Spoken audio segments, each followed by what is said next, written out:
Welcome back everyone. From this lesson we are going to learn about how to solve simultaneous linear algebraic equations. We already know some of the methods like the substitution method or the elimination methods in our previous educational career, and we are going to learn about many of these numerical methods that are going to be used to solve such linear algebraic equations. So we are going to talk about how in a system which consists of hundreds of thousands of equations, how we can solve those equations or those systems with the numerical methods. Because to solve those systems, we cannot use the traditional substitution or the elimination methods, though those would be very much foolish, I would say, because they would they would consume much of the computer memory RAM, and it will cost you more time. So that's what we are going to learn from this lesson. We are going to learn about various numerical methods that are going to be used to solve such large simultaneous systems of linear algebraic equations.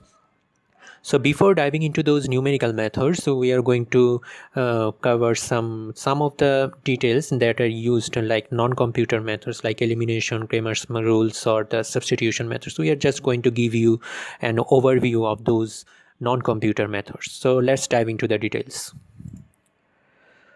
First of all, we have to know what a system of linear algebraic equations look like. For example, look at the system of these equations. In the first equation, it is stated as a11 x1, a12 x2 plus a1 and x1 equal to b1.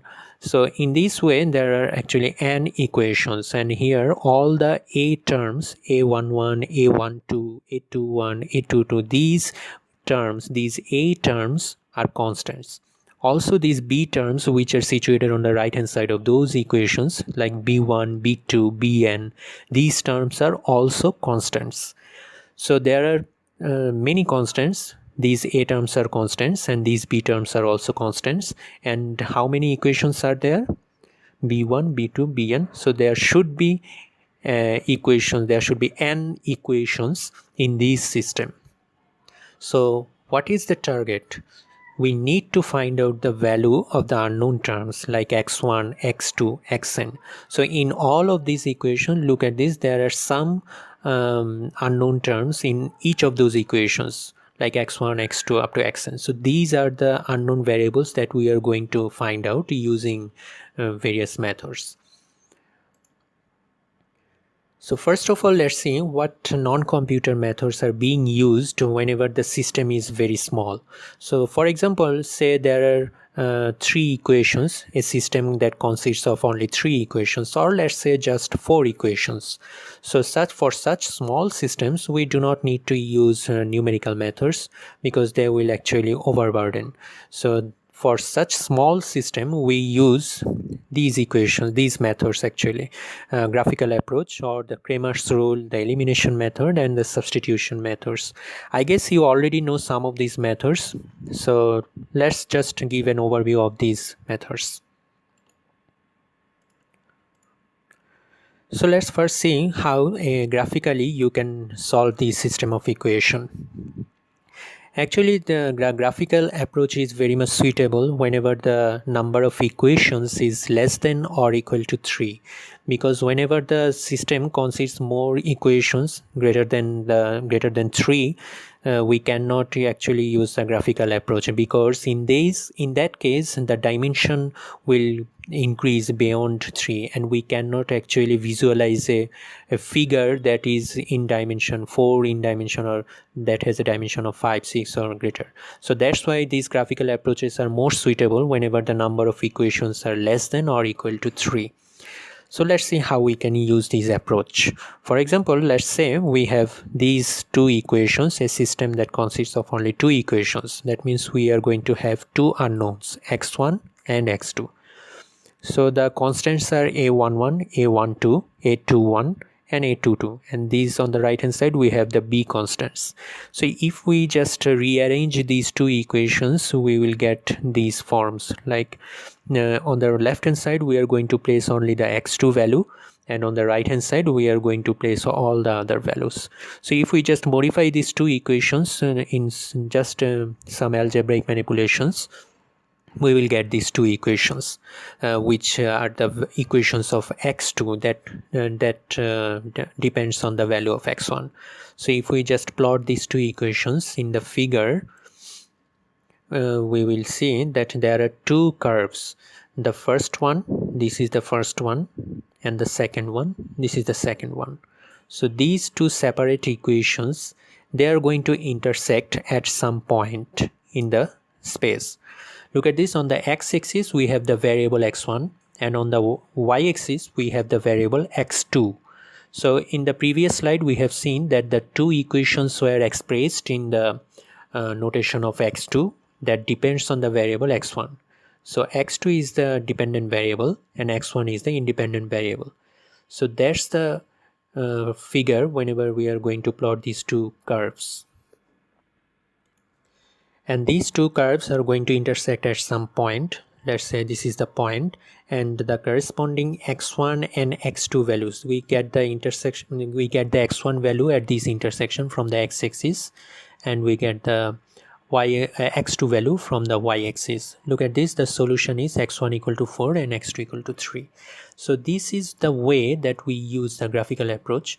So let's say we have three equations, then we will have three unknowns, x1, x2 and x3, and in that case we will have another dimension for the variable x3, and in that case our figure would be three-dimensional, and those three curves will intersect. Actually there will be no straight lines, there will be planes, because there will be two independent variables, and in those cases there will be three planes in three-dimensional case, and those three planes are going to intersect at some point, and that point we are going to find out the x1, x2 and x3, and in that way in three-dimensional space we are going to find out the x1, x2 and x3. There are some advantages of graphical approach.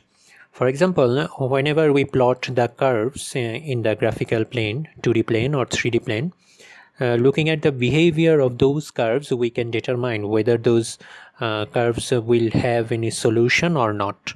For example, in the first figure, in figure A, there are two equations that are plotted in a two-dimensional case. There are two unknowns, x1 and x2, and the corresponding curves are plotted here.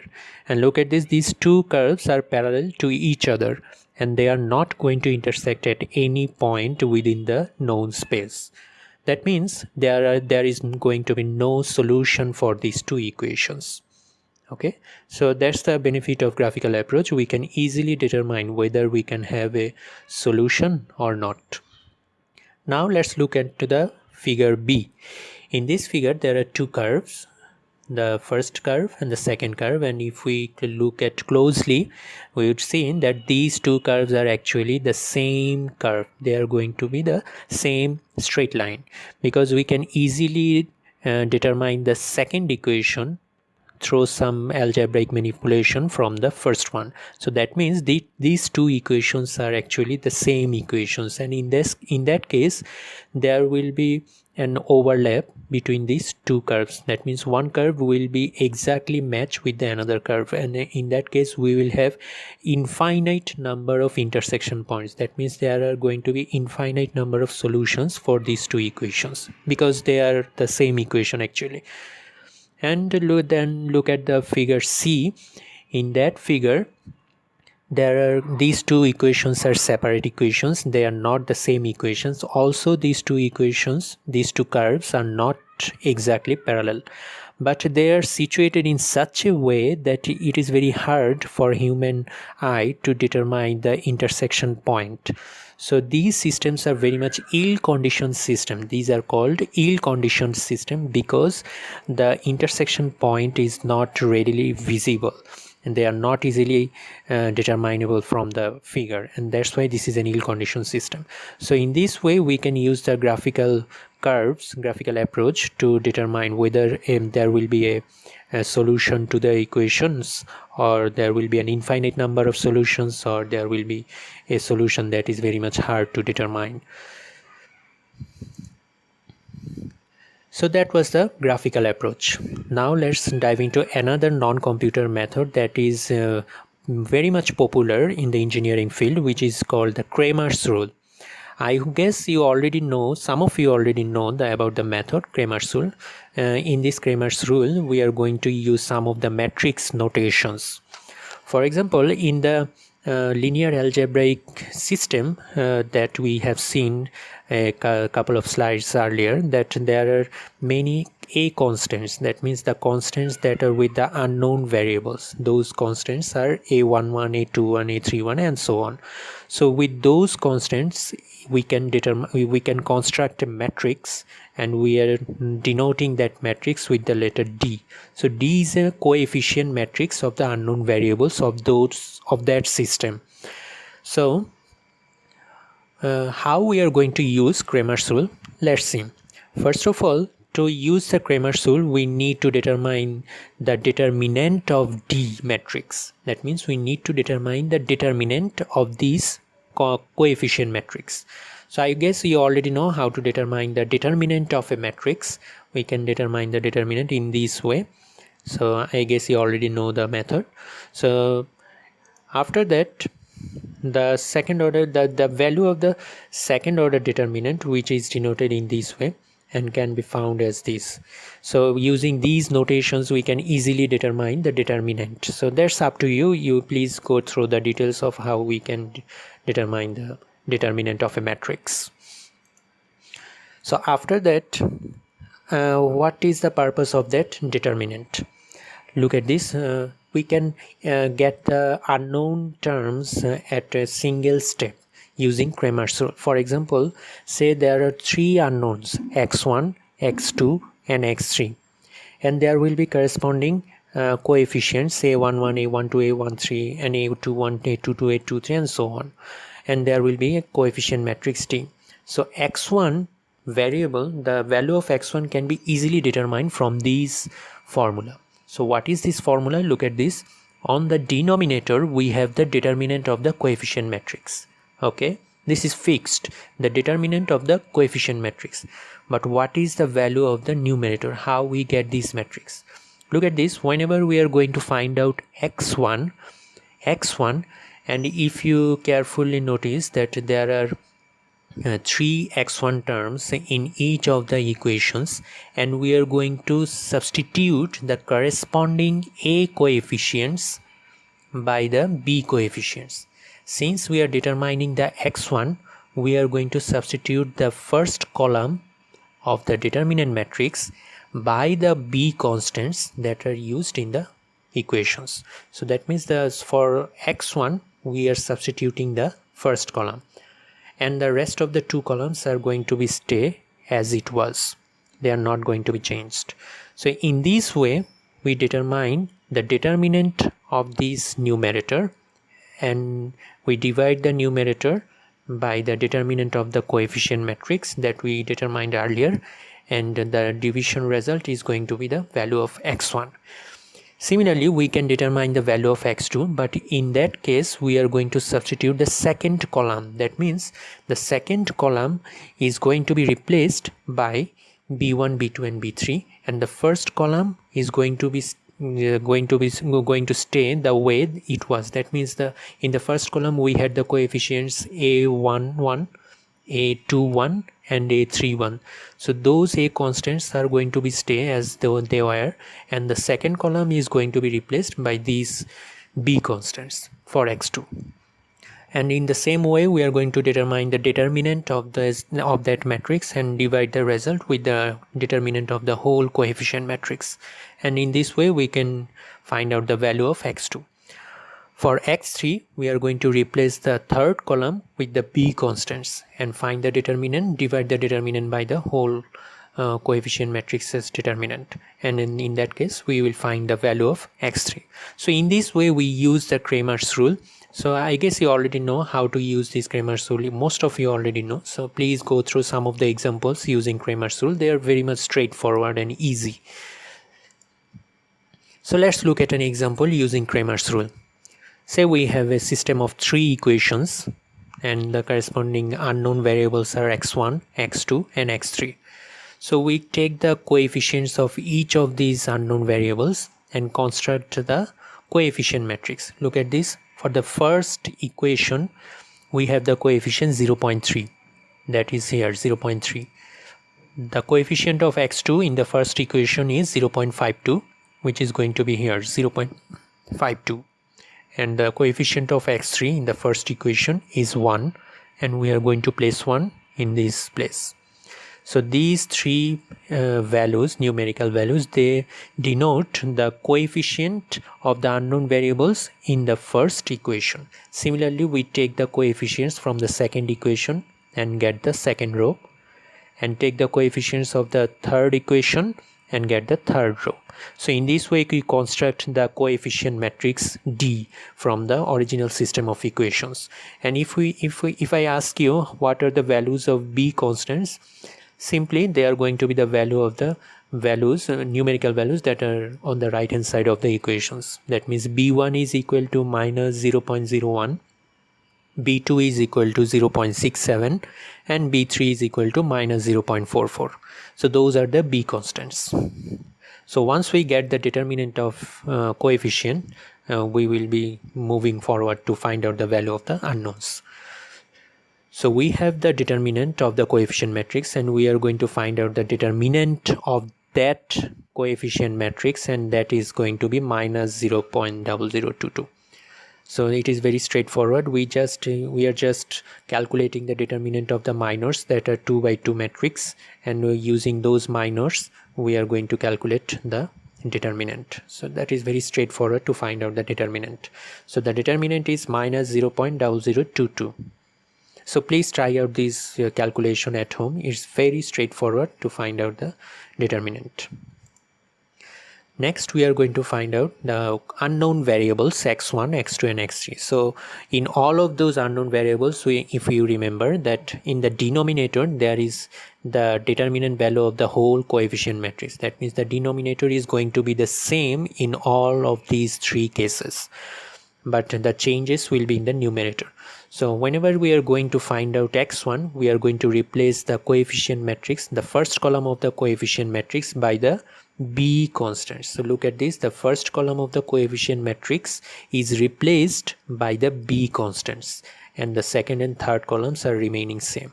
So in this manner we are going to find out the determinant of the numerator, which is 0.03278.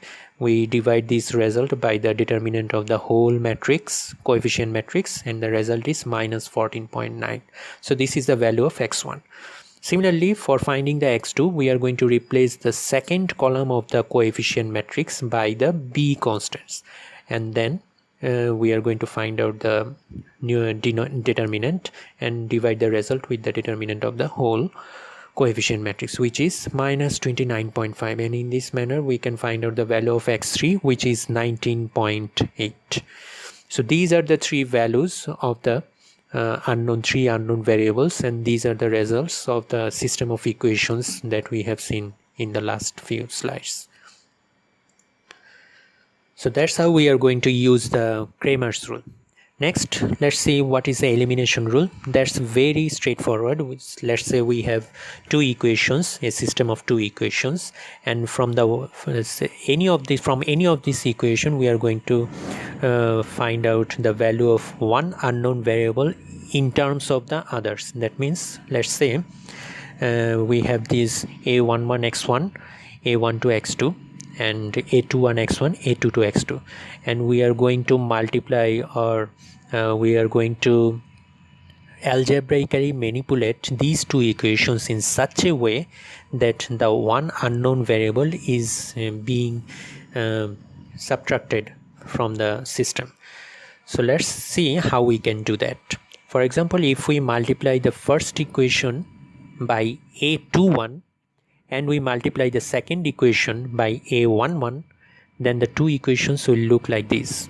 So look at this, the first term of these two equations are similar.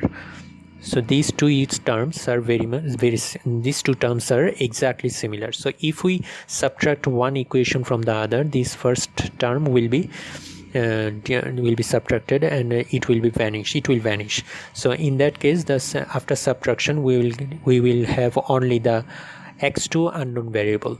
So if we subtract one equation from this, let's say the second equation, we subtract the second equation from the first one, we get this equation. And look at this, here we have only the x2 unknown variable. So after some algebraic manipulation, we can get the value of x2, which is something like this. So once we get the value of x2, we can substitute this value of x2 into one of the original equations, then we will get the other value x1. So that is very straightforward. We are using this in all of our mathematical courses. The elimination method is very much popular for small system of equations, let's say 2 or 3 systems, the 2 or 3 equations of systems. Then also we have another method, which is the substitution method. This is also very straightforward. We just get the value of one unknown variable in terms of the other one, in terms of the other unknown variables, and then we substitute the value in the other equation.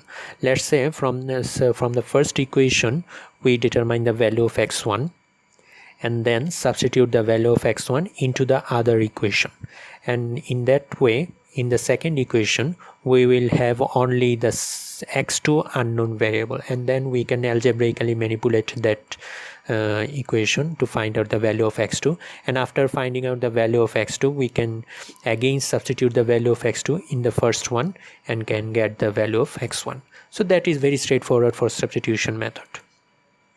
So in this lesson we have just learned some of the non-computer methods that are very much popular among the engineers and scientists for small systems of equations, whenever the number of equations are less than or equal to 3, or let's say in maximum we can use these methods for a system at most 4 equations. We do not use these methods for larger systems. So in the next few lessons we are going to learn about some of the numerical methods that are frequently used for large systems. That means, let's say we have a system that contains hundreds of thousands of equations. Of course we are not going to use Cramer's rule or elimination or substitution method for such large systems. So we are going to need some special methods that can handle easily and computationally efficiently to solve such a large systems. So among them, the very much popular and most basic numerical method is Gaussian elimination method. So in the next lesson we are going to find out the details of this Gaussian elimination method. So till then, thank you so much.